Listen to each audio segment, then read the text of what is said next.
వివిధ సంఘాల నాయకులతో సమావేశం జరుగుతుంది। ఈ సందర్భంగా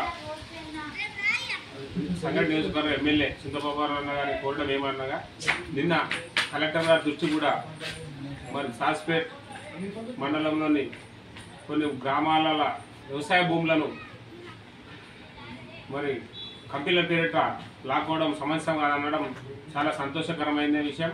మరి రైతుల పక్షాన ప్రజాప్రతినిధిగా ఒక్క మండలం రైతులు కాకుండా మిగతా కంది మండలంలోని ఎర్దనూర్, మరి కంది, ఇంద్రకరణ్, సంగారెడ్డి మండలంలోని ఫసల్వాది, మరి కొండపూర్ మండలాల్లో కూడా అనేక గ్రామాల్లో గత ప్రభుత్వం కూడా మరి కైసర్ల పేరు మీద నాటి కూలింగ్ మీద కూడా సామాన్య రైతులు ఎస్సీ ఎస్టీ బీసీ నిరుపేద రైతుల భూములు కూడా గత ప్రభుత్వం తీసుకుంది। అప్పుడు కూడా స్పందిస్తే బాగుంది।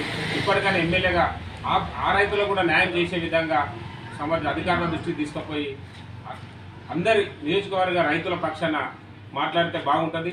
కాబట్టి సాస్పేట్ మండల రైతుల పక్షాన మాట్లాడినందుకు మేము హర్షిస్తున్నాం। మీకు ధన్యవాదాలు అంబేద్కర్ సంఘంగా తెలియజేస్తున్నాం।